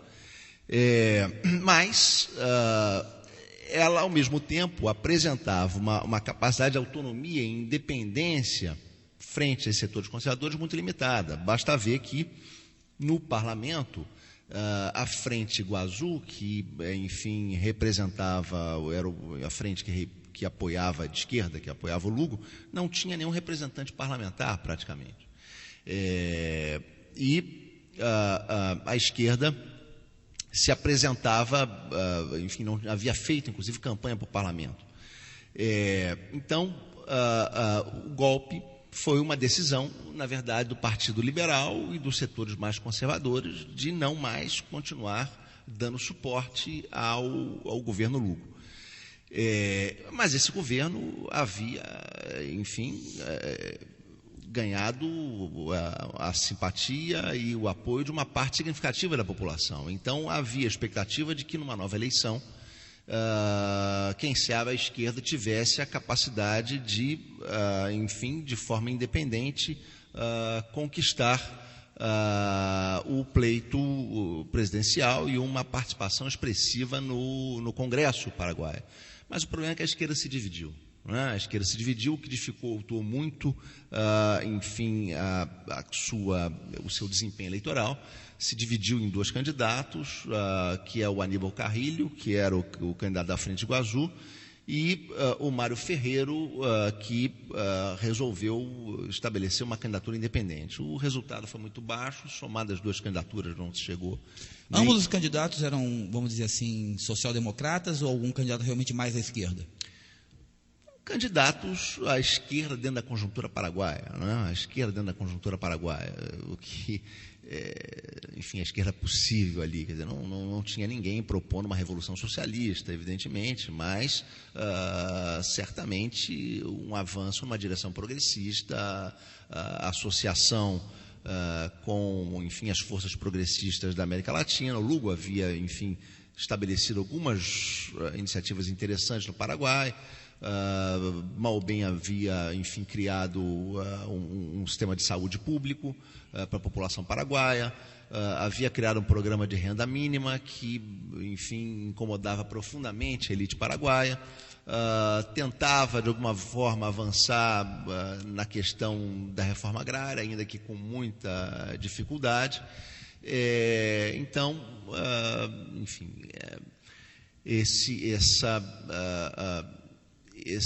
avanço todo acabou se perdendo em função da recomposição das forças conservadoras, diante exatamente da ameaça que o Lugo representava. Quer dizer, o Lugo, mal ou bem, ele conseguiu avançar em várias questões. A questão da revisão também do Tratado de Itaipu, permitindo que a economia paraguaia pudesse, enfim, absorver mais recursos do que ela tinha, que o Estado paraguaio é um Estado minúsculo, quer dizer, a arrecadação do Estado paraguaio não chega a 15% do PIB. Não é? Quem domina o Estado paraguaio é uma oligarquia, enfim, extremamente conservadora, que não se coloca, enfim, à margem de qualquer ação do Estado no sentido de conter seus interesses. E essa elite que havia se dividido e aberto espaço para uma ascensão dos movimentos sociais através do Lugo, essa elite acaba se recompondo em função justamente do quanto que o Lugo havia incomodado, mas também em função das debilidades do seu governo, e consegue retomar o Estado, e a esquerda paraguaia, lamentavelmente, que deveria se unir, se apresentou dividida e teve um resultado eleitoral bastante inexpressivo. Como nós estamos falando dos dois processos, do Paraguai e da Venezuela, é interessante, e aí queria que você fizesse uma ponte, sobre essa relação entre as elites e a lei, porque, na verdade, a lei foi utilizada de forma diferente, no caso, em relação à posse do Maduro, por exemplo, na Venezuela, e para a retirada do Lugo, né? Inclusive, aqui no Brasil, foi utilizado um argumento legal para justificar o golpe que foi dado no Lugo, como se fosse uma atividade constitucional normal. E essa relação entre essas elites e a lei, quer dizer, utilizando os limites da lei para o golpe. Enfim, quer dizer, no caso do Lugo, enfim, é um golpe aberto, um golpe dado pelo parlamento, que tentou exatamente dar uma forma aparentemente legal, mas que não tinha nenhum fundamento a legalidade do golpe. A questão não era o formato legal. Legalmente ele foi impedido. A questão é a justificativa que foi dada para isso, que era pífia, né? Claro, não, é justificativa e também o rito, quer dizer, foi um processo sumário. Um processo onde sequer se deu direito de defesa, porque se argumentou que as acusações eram notórias, não precisavam ser provadas. Quer dizer, então, como é que você pode se defender diante de algo que é tão notório que não exige prova? Quer dizer, então se trata de um processo surreal de acusação. Quer dizer, a própria aparência de ilegalidade dessa destituição, ela realmente só acredita quem realmente está comprometido com esse processo, né? Qualquer visão mais neutra vai perceber, e claro, essa foi a visão que os diversos governos da América Latina tomaram, inclusive mesmo conservadores, se colocaram contra o processo no Paraguai, denunciando como um golpe de Estado. E no caso da Venezuela, em relação à questão da posse do Chaves, que você está do Maduro, né? A questão da lei. eleição. O Maduro assumiu como presidente interino, foi candidato, foi eleito, isso tudo num prazo muito curto. O Chaves tomou posse mesmo sem se apresentar, não é isso? Que a população tomou posse por ele. O que se argumentou é que, na verdade, o governo não se interrompeu. Daí não havia necessidade de uma nova eleição, porque o governo terminava e logo em seguida seguia, não é? Então a direita dizia, bom, se o Chaves não se apresentar dentro de 10 dias, tem que haver nova eleição, porque tem que se declarar vaga à presidência. O que se argumentou é que não houve uma interrupção exatamente entre um mandato e o outro, porque era um mandato do Chaves que acabou sendo... Sim, porque a Venezuela não permite a reeleição, né?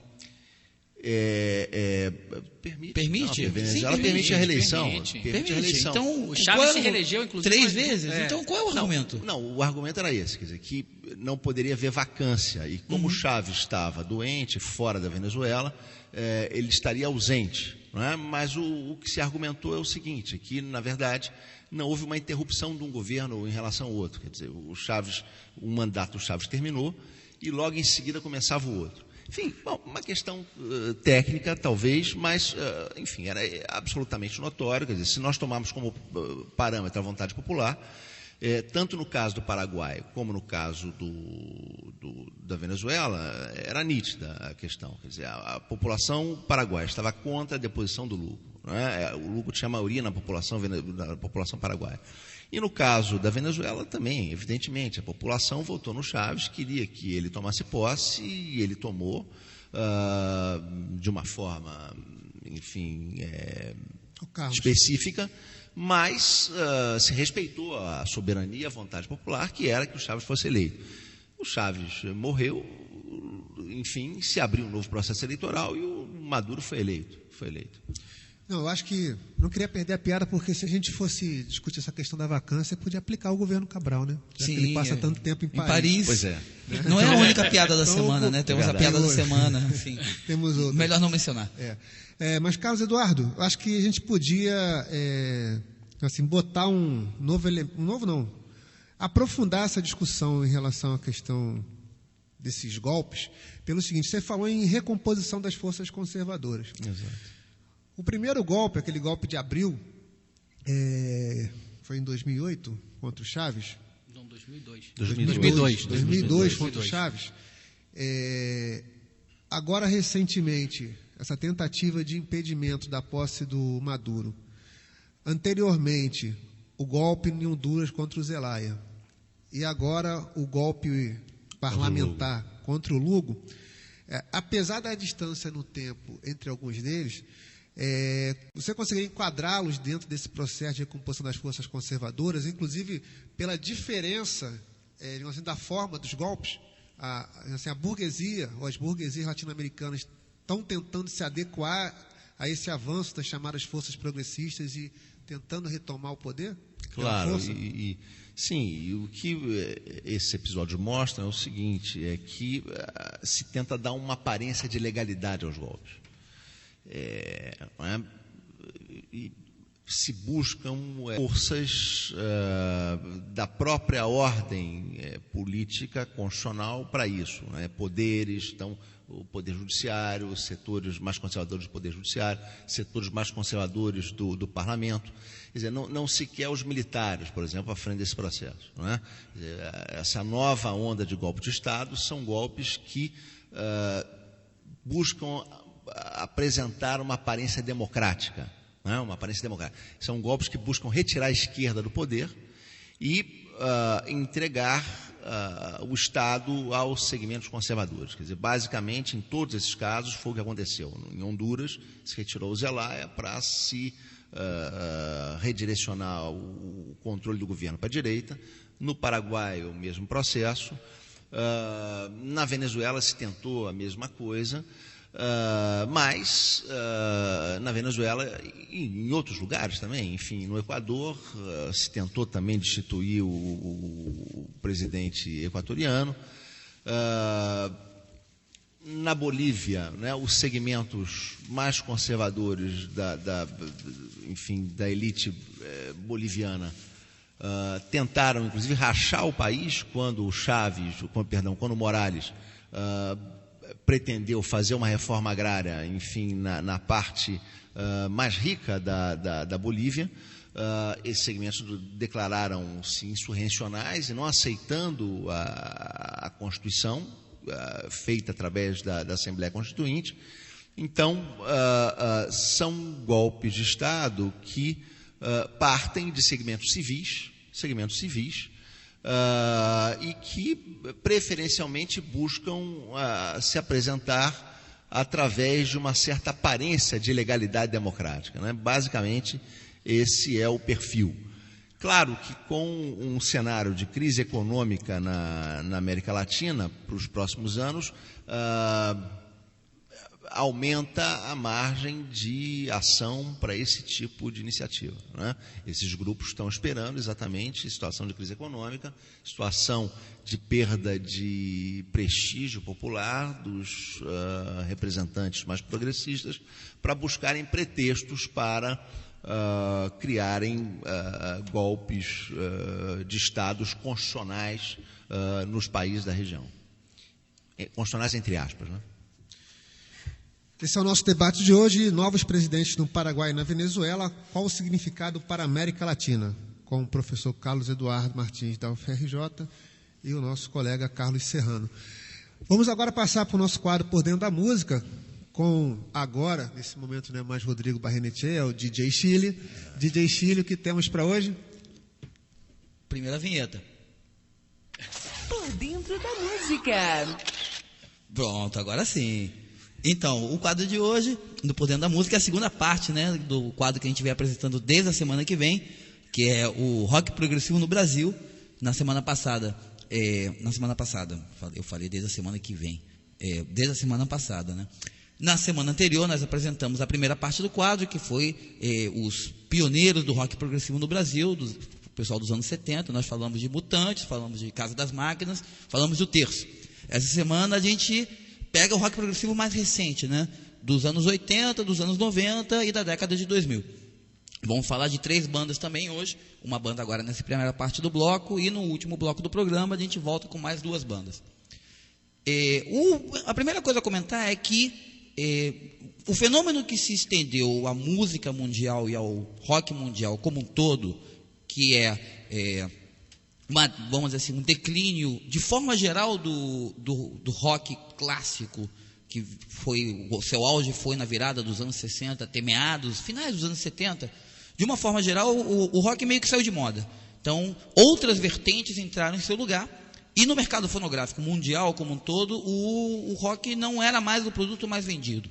Então, é nesse momento que os campeões de vendas de discos deixam de ser os Rolling Stones, ou os Beatles, ou o Led Zeppelin, e passam a ser Michael Jackson e Madonna. Então, outra coisa bem diferente. E um gênero mais complexo, como o rock progressivo, foi, acho que, uma das principais vítimas desse processo. Então, no caso específico do rock, o que começa a fazer muito sucesso nos anos 80 são as tendências ligadas ao punk rock. Então, ao punk e ao pós-punk. Especificamente, isso no campo internacional, ou no quadro internacional, o que vai fazer mais sucesso são bandas como Joy Division, The Cure, The Smiths, ou Ramones, que são bandas claramente ligadas a essa vertente do punk rock. A outra vertente que começa a fazer muito sucesso e que se cria um mercado à parte dentro do rock and roll é o heavy metal. O heavy metal começa a ganhar importância no final dos anos 70, e é nos anos 80 que vai viver o seu auge com as 2 mais importantes e mais valorizadas bandas da época, que são o Judas Priest e o Iron Maiden. Junte-se com elas o AC/DC e o Kiss, que não são bandas exatamente de heavy metal, mas são bandas de hard rock, mas que, vamos dizer assim, nadam nesse mesmo mercado.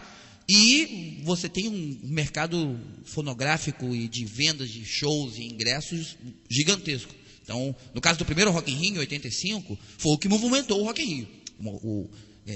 Muita gente veio ver James Taylor, veio ver o Yes, veio ver o Queen, mas o que encheu os olhos do público do Rock in Rio foi ver Scorpions, foi ver Whitesnake, foi ver Iron Maiden, foi ver AC/DC, que Foram os shows que mais encheram o festival. Serrano está aqui reclamando, Serrano. Quer comentar alguma coisa? Não pode não, que 4 é meu. Bom, no caso específico do rock progressivo, aqui no Brasil nós tivemos um declínio muito grande. O rock progressivo se tornou, vamos dizer assim, uma espécie de gueto de mercado. Então, as gravadoras pararam de dar apoio, os discos passaram a ser lançados de forma independente, mas, entretanto, um grupo de fiéis seguidores ainda permaneceu lá, prestigiando, comparecendo a shows, comprando discos. Isso, em grande parte, é responsabilidade no Rio de Janeiro, especificamente, a culpa é de Niterói, porque quem lançou muito dessas músicas e dessas bandas foi a Rádio Fluminense FM, a maldita, falecida, infelizmente, para nós que gostamos do gênero, falecida, mas que, vamos dizer assim, é o que lançou e o que deu vazão, o que abriu o mercado para esse pessoal. As pessoas puderam lançar os seus discos, puderam, inclusive, levantar patrocínio para poder, porque na época não é a mesma coisa que hoje em dia. Lançar um disco independente, você não tem aquilo de você faz em casa, abre o computador, transforma os arquivos, edita, faz tudo em casa, né? E finalmente a última coisa que você tem que fazer e pagar alguém por fora é para imprimir as capas e gravar o CD. Não tem nada disso.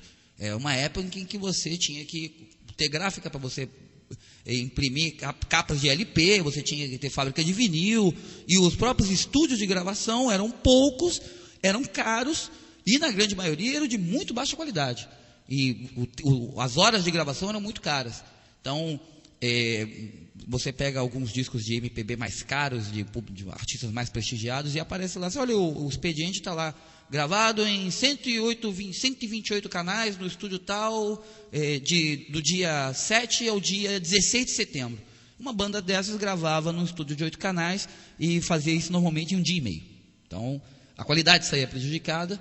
Entretanto, mesmo assim, a coisa andava. Vamos agora falar rapidamente da banda nossa primeira banda, que é uma dessas bandas do movimento independente, que é o Bacamarte. O Bacamarte surge no iniciozinho dos anos 80, vai gravar um único disco, chamado Depois do Fim, vai ser lançado em 83. O Bacamarte é uma banda de músico, ou seja, os outros músicos não interessam, só interessa o músico principal, que era o guitarrista, Mário Neto, mas que vai trazer como vocalista desse único disco um nome que vai ficar muito conhecido na música popular, que é a Jane do Bock, que vai ser a vocalista desse único disco do Bacamarte. Eles gravaram uma demo tape, tentaram vender para as gravadoras não deram a menor bola para isso. Até que levaram a demo tape para a Fluminense. Aí a Fluminense começou a tocar a fita direto, e o público começou a pedir. E com isso é que eles levantaram recurso para gravar esse primeiro disco, o Depois do Fim. Esse único disco. Tem um segundo disco do Bacamarte que é de mentira. É o Mário Neto com músicos convidados, e ele botou lá a marca Bacamarte, mas não é um disco da banda.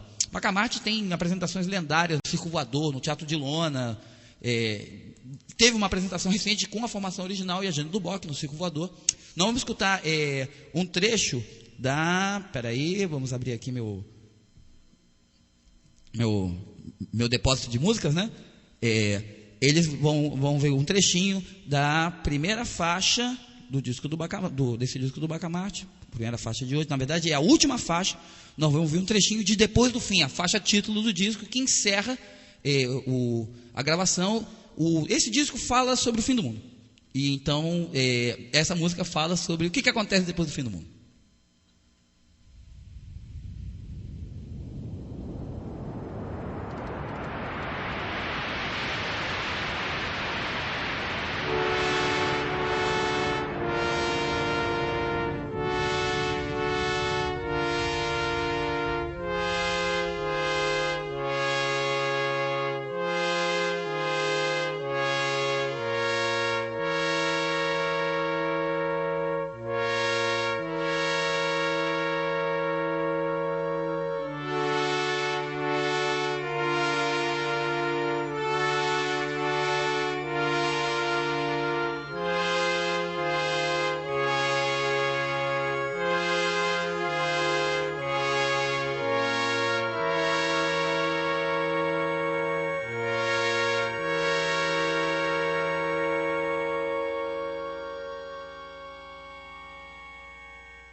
Já se foram os 4 cavaleiros, terminada a terrível missão. Olha o que restou sobre a terra, se é a terra que olhamos agora, agora compreendemos, porque os que vivessem iam chorar, lamentando a triste sorte que o destino reservou.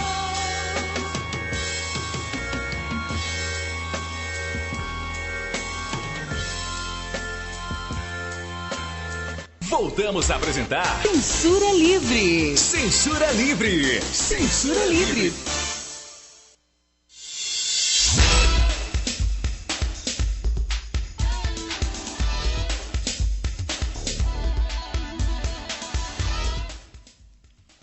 Essa foi a primeira parte do Por Dentro da Música com o nosso companheiro DJ Chile. DJ Chile, agora você volta a ser Rodrigo. Agora eu volto a ser Rodrigo, mudança de roupa rápida. Então, só para a gente atualizar os nossos ouvintes, que semana passada, se eu não me recordo equivocadamente, a gente conversou sobre as greves na rede estadual e municipal do Rio de Janeiro, não foi? Isso. Então, dá uma atualizada na situação da greve. As greves continuam, Cabral e Paz, a culpa é deles. Não rima, né? A ideia é fazer uma rima aqui, mas não deu certo. Então, as greves continuam, porque tivemos assembleia na última sexta-feira. Na verdade, a rede municipal, especificamente, tem tido assembleia 2, 3 vezes por semana. Na semana passada teve uma assembleia muito grande no Terreirão do Samba, aproximadamente 10 mil profissionais. Na quarta-feira teve uma outra assembleia com mais ou menos 5, 6 mil pessoas em frente ao fórum, e depois acho que a assembleia se deslocou ali para a lateral do Paço Imperial. E na última sexta-feira teve uma outra assembleia muito grande, dessa vez na Fundição Progresso. O auditório da Fundição Progresso estava absolutamente lotado. Gente do lado de fora, realmente muito, muito cheio. Então, tanto que no momento final de resolver se haveria a suspensão ou a continuidade da greve, tecnicamente não se chamava suspensão, se chamava retorno ao estado de greve, mas isso é uma filigrana que apenas quem está no movimento sindical e está discutindo lá diretamente vai entender que estado de greve não é a mesma coisa que acabar com a greve, mas para o ouvinte comum, retorno ao estado de greve é uma suspensão da greve avisando para o governo, olha só, podemos continuar, voltar a fazer greve a qualquer momento. Tá? Basta o governo pisar em falso e voltamos para a greve. E havia uma outra proposta de continuidade de greve. Houveram defesas, houveram, se não me engano, 2 votações tradicionais, braço levantado, e os proponentes não chegaram a acordo para saber quem havia vencido. Então, os profissionais de educação foram para o lado de fora, para a sombra dos Arcos da Lapa, se separaram em 2 grupos, o grupo dos que estavam a favor da continuidade da greve e os que estavam pelo retorno ao estado de greve, ou seja, pela suspensão da greve. E o que aconteceu especificamente foi que o grupo que era a favor da continuidade era bem maior. Não era bem maior, era razoavelmente maior. Vamos dizer, uma proporção de 60% a 40%, vamos dizer assim. Então, isso já é uma mudança, porque nas 2 assembleias anteriores, o grupo, a greve foi aprovada, a continuidade da greve foi aprovada por ampla maioria. Então, já há uma modificação na situação. A próxima assembleia é na terça-feira que vem, ainda não há local definido, mas... Isso na rede municipal. Na rede municipal do Rio. Não há local definido, mas provavelmente vai ser um lugar bem grande, porque a assembleia deve ser muito cheia. No caso da rede estadual, a situação é bem diferente, porque se na rede municipal há avanços na negociação, a prefeitura faz contrapropostas, senta para discutir, o prefeito Eduardo Paes, o vice Adilson Pires e o secretário da Casa Civil, Pedro Paulo, estão passando por cima da secretária de Educação, Cláudia Agostinho, na hora de negociar. Cláudia Agostinho não apita mais nada nessa história. Por outro lado, na rede estadual, o governo do Cabral, o secretário Risolia, são irredutíveis. Então, tem um detalhe interessante, o secretário Risolia não é novidade nenhuma. O detalhe interessante... Cabral intransigente, que novidade. Novidade. Pois é, mas o secretário Risolia, tecnicamente, está prestigiado, como se diz na linguagem do futebol, porque ele entrou de férias. e não há previsão para o retorno das férias dele. Já foi nomeado um secretário interino, não tenho a menor ideia do nome dele, fiquei sabendo da novidade ontem, saiu em diário oficial, ainda não está na imprensa isso, na grande imprensa, caso muito raro, porque normalmente o governo do estado publica antes no dia, depois no diário oficial. Dessa vez saiu só no diário oficial e a notícia ficou quietinha, mas não há grandes avanços. O que o governo alega é que, primeiro, não há dinheiro. Segundo, a proposta mais importante, isso em relação ao reajuste dos 28%. Segundo, a proposta mais importante, que é uma matrícula, uma escola, na pauta que não é a pauta econômica, é impraticável, segundo o governo do Estado. O CEP contra-argumenta dizendo que é absolutamente fácil de fazer, basta retornar à grade de 2003, com 6 tempos para o ensino fundamental, com 2 tempos mínimo para qualquer disciplina, filosofia, sociologia, artes, que a coisa se resolve. Então, enquanto não há avanços, vai haver uma próxima assembleia na quarta-feira que vem, e, enquanto isso, a situação é indefinida, a greve continua. As greves continuam? As greves continuam. Então, a Assembleia da Rede Municipal do Rio de Janeiro, principal greve que está acontecendo nesse momento no Estado, na terça-feira, às 10 horas, sem local definido, e na quarta-feira, a greve da rede estadual. Tem local já? Não, ainda está sem local também. As duas sem locais definidos. Tem que conferir no site do CEP. Isso, então. Vamos novamente agora para um intervalo e voltamos daqui a pouco.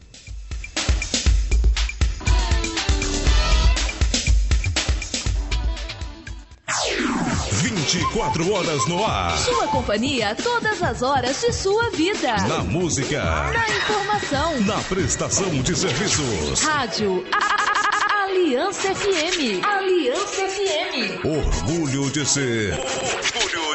Comunitária. 19 horas e 32 minutos.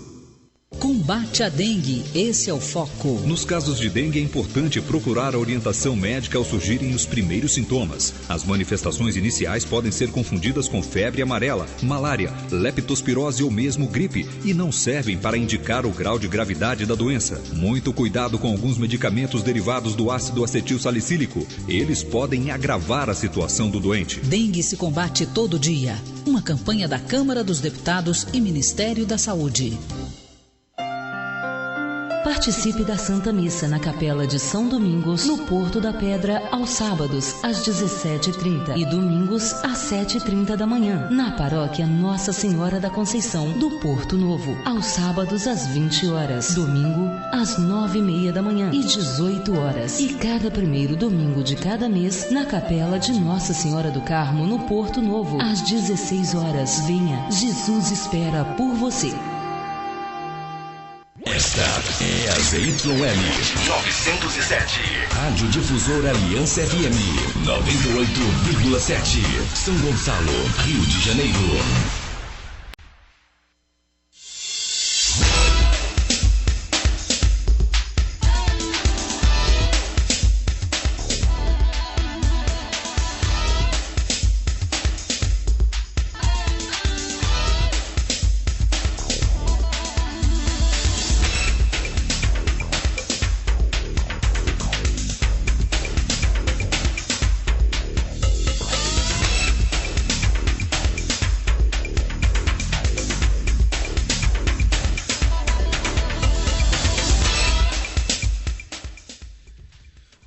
Voltamos com o nosso programa Censura Livre de hoje, 31 de agosto.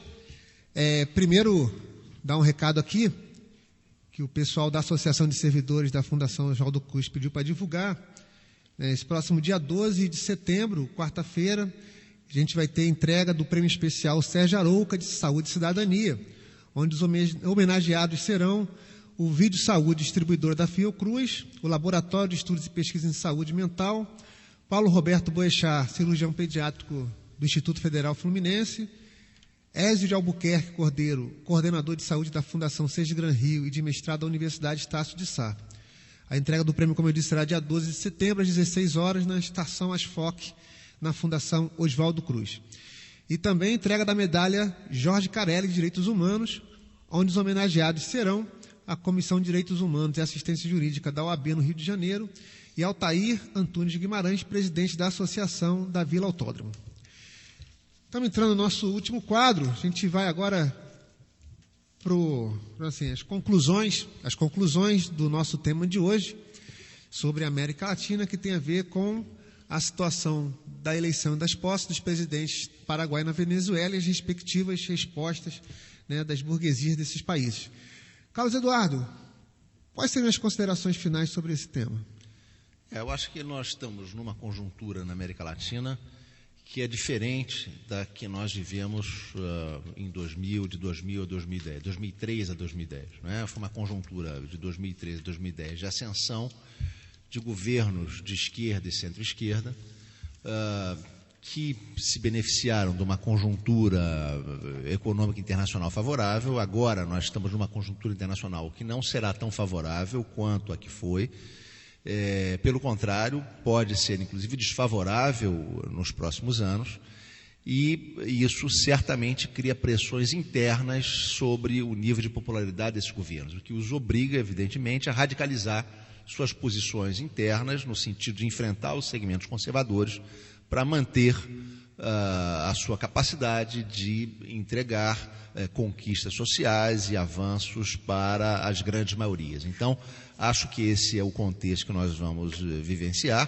Claro que muitos desses governos são muito hesitantes no sentido de caminhar para posições mais de maior confrontação, o que abre o espaço, efetivamente, para uma ação conspiratória da direita na região. Então, é uma conjuntura de risco, de cuidado, mas onde as forças progressistas têm que buscar avançar, né?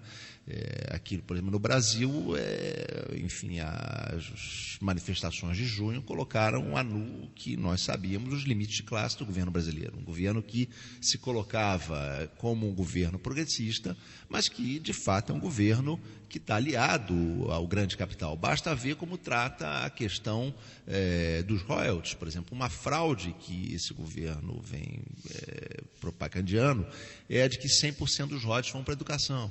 Quer dizer, isso é um absurdo, porque na proposta do governo, nem 1% dos royalties iam para a educação.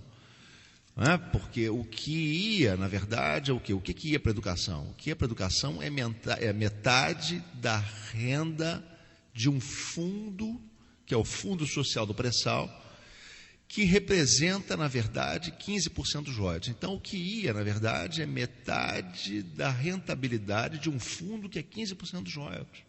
Quer dizer, a proposta do governo para a educação era entregar em 10 anos 28 bilhões para a educação. 28 bilhões não são nem 0,3% do PIB. Quer dizer, a proposta era entregar 0,03% do PIB para a educação por ano. Quer dizer, isso é uma fraude. Não é? Agora, nós nos deparamos com uma situação complicada, que é, no caso brasileiro, a de que o PT se colocou como um partido que confrontaria as oligarquias e passou a fazer parte da ordem dominante, da ordem econômica e política dominante.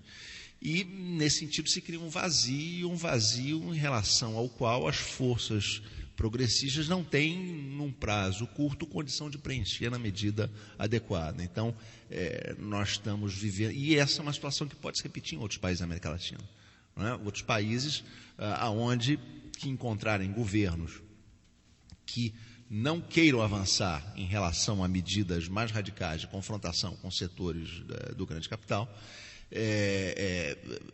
esse tipo de situação pode ocorrer também. Não é? Governos que, teoricamente, expressam uma vontade popular de confrontação à ordem econômica, mas que, se vacilarem, não é? Abrem um espaço que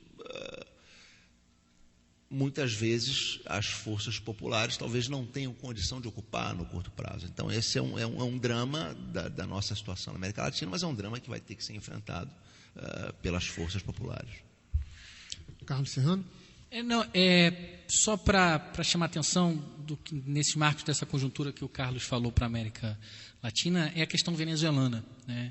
A Revolução Venezuelana está empantanada nesse momento, e nessa conjuntura que se desenha para o próximo período, se coloca claramente que ou o processo venezuelano vai para o socialismo abertamente, ou ele pode ser fragorosamente derrotado, inclusive com forças das mais reacionárias, porque O Carlos chamou atenção para as tentativas de golpe com uma feição democrática, digamos, legal, né?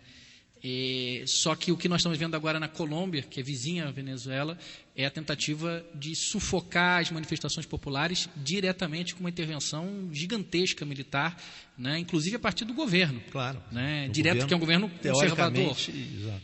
Agora, em governos que estão empantanados nesses processos, pode haver uma reação, inclusive, fascista. Mesmo no Brasil, que é um perigo ainda muito mais distante, nós vimos também as manifestações de junho, o surgimento de algo que nós não esperávamos, que foi o surgimento de setores fascistas organizados que atuaram nas manifestações para reprimir e atacar os setores de esquerda, né? Inclusive de bandos organizados, militarizados, que atacaram e que atuaram, os vândalos, em parte, nessas manifestações de junho, eram esses mesmos fascistas que, com a leniência da polícia, atuavam, inclusive com a ajuda da polícia, espalhando terror na região, com o intuito de tentar justificar uma intervenção, né, que obviamente não veio, porque ainda não interessa a burguesia brasileira derrubar o governo, pelo contrário, porque é um governo que vem dando lucros como nunca. Então não há sentido, né? Os setores fascistas aqui são apenas minoritários, saudosistas da ditadura, e setores mais recalcitrantes da burguesia brasileira. Mas isso não quer dizer que num cenário futuro isso não possa acontecer. Então é importante, o processo venezuelano ou avança claramente para medidas mais socializantes, ou ele pode estar ameaçado em médio prazo. E avança de que maneira? De uma maneira, vamos dizer assim, a revolução tradicional, criação de organismos de poder, ou do jeito chileno? Bem, mas nós vamos fazer uma discussão, eu acho que a gente pode marcar uma discussão venezuelana para o outro dia, porque é um grande debate que não dá para falar em um minuto. Então, esse foi o nosso debate, novos presidentes no Paraguai e na Venezuela, qual o significado para a América Latina? Tem só um comentário aqui no... Carlos Eduardo Martins, professor da FRJ e chefe do Departamento de Ciência Política dessa instituição, e Carlos Serrano, sociólogo e debatedor fixo aqui do Censura Livre. Temos um comentário, Rodrigo? Tem um comentário aqui do Sérgio Ricardo, nosso ouvinte. Bom lembrar que a tomada do Palácio Miraflores, em 2002, foi orquestrada pelos Estados Unidos e pela mídia antichavista. O ponto alto foi a retomada do governo pelo povo, que se aglomerou ao redor do palácio e com o apoio de parte do exército, que fez com que Chávez retomasse o poder. Por isso até que eu fiz a pergunta provocativa para o Serrano, que a gente vai deixar para depois, porque exatamente o comentário tem a ver com isso, né? Com o apoio do exército em relação ao processo revolucionário venezuelano. E quem quiser, não tem mais informações, mas ver ao vivo, digamos assim, entre aspas, essa questão do golpe em 2002 contra o Chávez, tem um vídeo, né? A revolução não será televisionada, né? Que ficou bastante famoso na época do golpe contra o Chávez. Vamos agora para o nosso Por Dentro da Música, a parte final. Por Dentro da Música.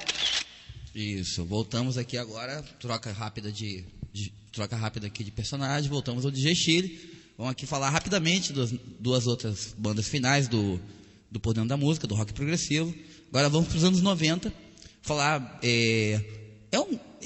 É a banda mais importante, desconhecida do rock brasileiro. Porque o rock brasileiro tem muita banda conhecida, muitas delas são absolutamente desimportantes, e muitas bandas muito importantes, muito pouca gente conhece. Então, até retomando o que a gente falou na semana passada, voltamos aos anos 70, voltamos ao Mutantes. Um belo dia, o Mutantes era muito feliz, Arnaldo Batista era casado com Rita Lee, aí o Arnaldo Batista abusou da vida, ele se separou da Rita Lee, foi parar no hospício, gravou um disco e saiu do hospício. Finalmente a Rita Lee, com a carreira dela, já casada com o Roberto de Carvalho, o Mutantes já tinha se dissolvido, e o Arnaldo saiu do manicômio, resolveu retomar a carreira musical dele, ele compunha, tinha várias músicas compostas, então ele resolveu montar uma banda de apoio para tocar o projeto dele da gravação de um segundo disco. Esse disco até foi gravado, é um dos discos mais mal gravados da história da música brasileira. Arnaldo Batista, Patrulha do Espaço, faremos uma noitada excelente. O processo do Patrulha do Espaço, que era para ser uma super banda, Então tinha como na guitarra João Flavim, que era do Secos e Molhados. Na bateria o Rolando Castelo Júnior, que tinha sido baterista do Made in Brasil, a banda mais antiga em atividade do rock and roll brasileiro até hoje em dia. No baixo, um baixista de grande talento chamado Oswaldo Genari, conhecido como Coquinho, e o Arnaldo na voz e nos teclados. Isso durou 9 meses, e 9 meses depois o Arnaldo brigou com todo mundo e a banda acabou. Quer dizer, a banda acabou para ele, porque o Patrulha do Espaço permaneceu. O João Flavim saiu da banda, eles recrutaram um outro guitarrista que havia tocado no Made in Brasil, chamado Eduardo Sherman, o Dudu, e o Patrulha do Espaço seguiu como como a gente chama na linguagem da música, um power trio, ou seja, um baixo, guitarra, bateria. Gravou 4 discos nessa formação inicial. O primeiro disco na verdade, foi um quarteto, o Oswaldo Genari no baixo, o Júnior na bateria, o Dudu Sherman na guitarra e o Percivais, que havia sido vocalista de uma série de bandas, Chave do Sol, Made in Brasil, gravou o primeiro disco. Depois disso, a formação foi mudando, saiu o Coquinho, entrou o Sérgio Santana, que foi o baixista mais fixo da banda até os anos 80, depois o Dudu saiu, entrou um guitarrista argentino chamado Papo, gravou um disco em 85 e a banda acabou. O Júnior, que escreve sobre a história da banda, diz que a banda sofreu não era uma maldição, ele é dramática, uma maledizione, então é italiano. Até que nos anos 90 a banda retomou, ele resolveu voltar, gravou um disco em homenagem ao Sérgio Santana, que havia falecido, um disco de 92, e em 2000 gravou um primeiro disco de uma nova fase, chamado Cronofagia. A gente fala de anos 90 porque as músicas foram compostas nos anos 90. Então nós vamos escutar um trechinho de uma das faixas desse disco, do Patrulha, já a banda já completamente reformulada, com apenas da formação original, só o Júnior na bateria e um monte de gente nova. É uma garotada, o Júnior recrutou uma garotada. Nós vamos escutar, como faixa de hoje, nós vamos escutar, se não me engano, é a 9ª faixa do Cronofagia, chamada Nave Ave.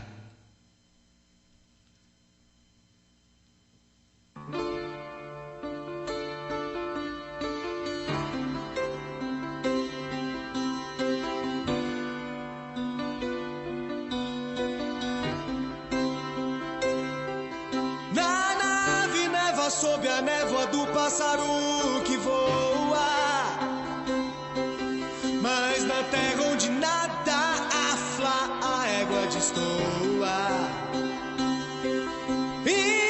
Então no fluxo da ordem ergue-se a desordem e o caos, e uma pergunta no ar aflige ao sem face, igne o ser.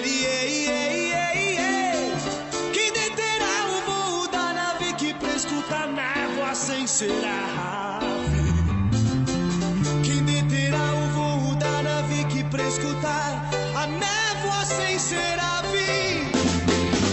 Nave, ave. Nave, ave. Nave, ave. Nave, ave.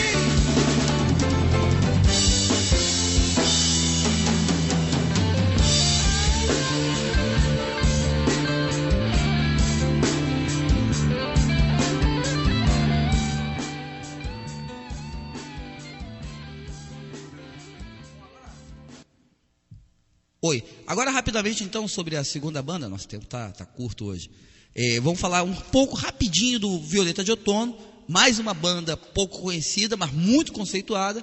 Violeta de Outono surge nos anos 80, como ex-integrante da banda Zero, que é uma das bandas mais conhecidas do cenário rock dos anos 80, a banda do Vinícius Cantuária, que ficou bem conhecida, largou vários sucessos. O Zero acabou, e o Cláudio Souza, que era baterista, mais o Fábio Goffetti, que era guitarrista, resolve montar uma nova banda, vai se chamar Violeta de Outono, junto com o Ângelo Pastorello, que é baixista.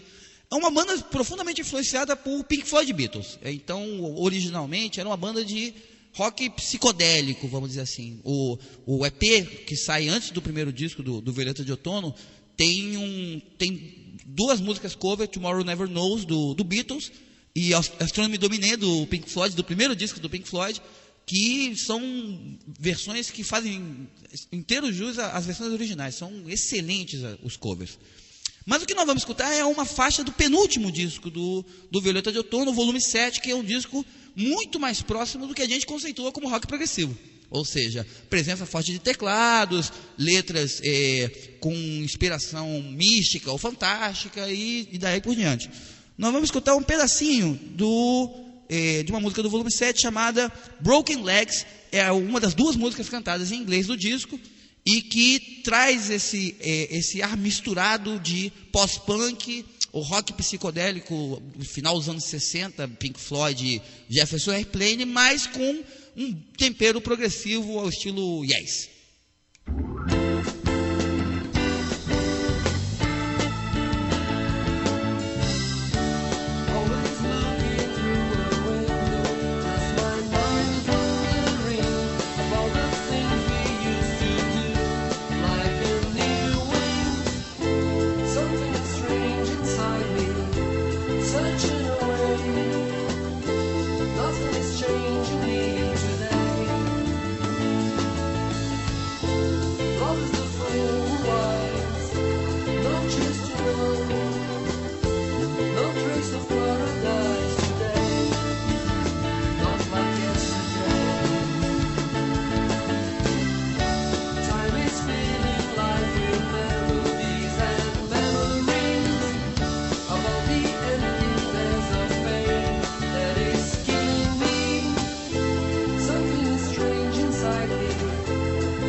Então vamos para a parte final do nosso programa, divulgando agora a campanha SOS Rádio Aliança.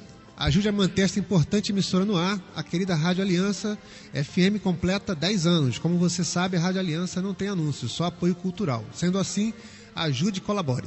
O Edson Pereira e a Nilza Martins estarão no patronato e você pode procurá-los na igreja e deixar sua contribuição para a rádio. Vamos para a boa noite do Carlos Eduardo. Muito obrigado pela sua presença e esperamos que, assim como o Carlos Serrano, você também se disponha a vir outras vezes aqui para que nós possamos fazer debates dessa qualidade. É sempre bem-vindo. É um enorme prazer estar aqui com vocês e com os ouvintes aqui da rádio e, claro, estou à disposição para outras oportunidades. Carlos Serrano, mais uma vez, já veterano da casa.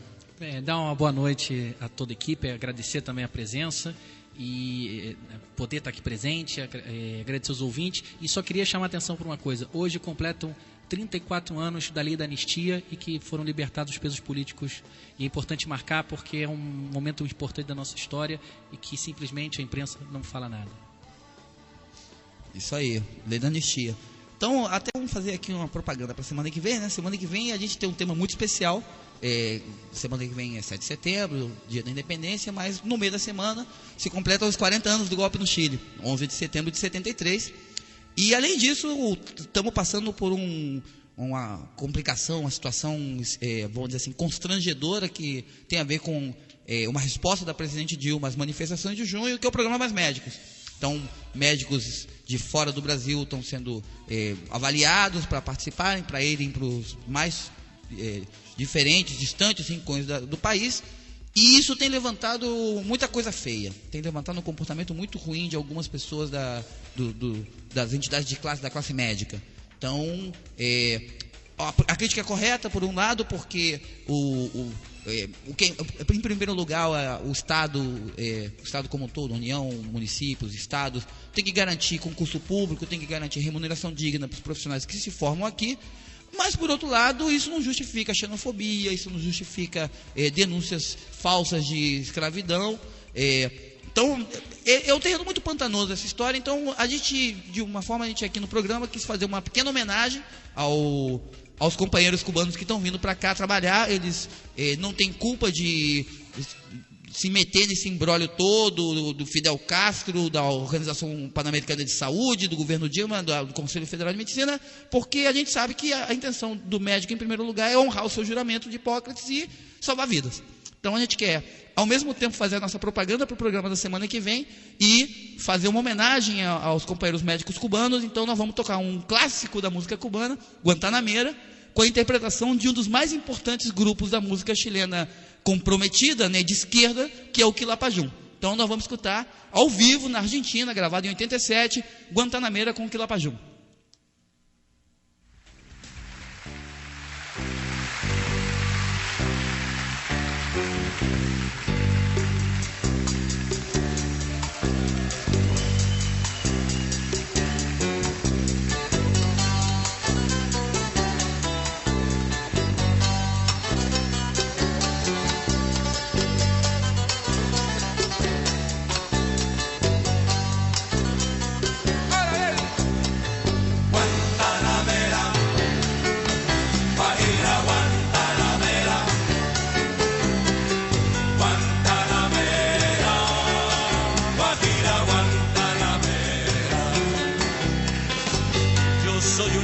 Sincero, de donde crece la palma. Yo soy un hombre sincero, de donde